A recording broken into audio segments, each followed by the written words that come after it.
Okay. I put the large pot back on top of the small pot, and with the actual pocket non-contact thermometer,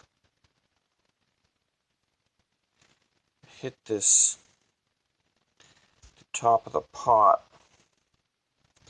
and it's at 208 degrees. Now, you can see by the laser, I have a little hole here. I've decided to leave that open so that air can flow under here and come out the top.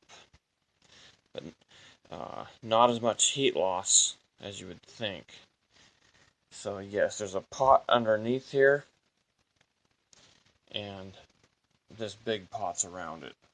They're two completely different sizes, so it's not super efficient, but it's putting off some heat. Earlier I posted with this thermometer about the temperature it was. Down at the bottom, as I go up gradually,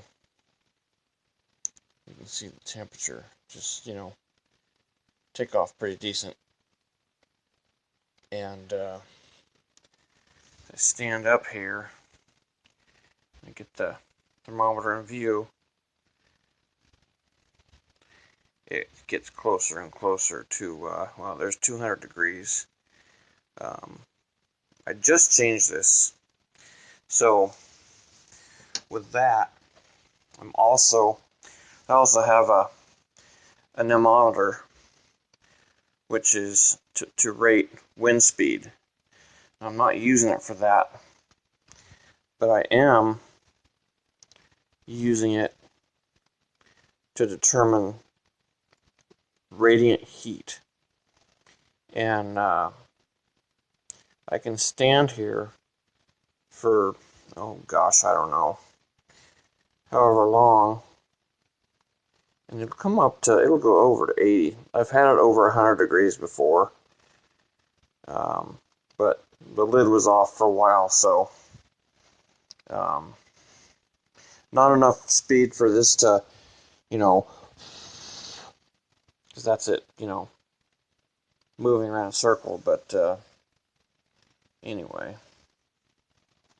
So I thought that the radiant heat coming off there rising would be another good tool to have.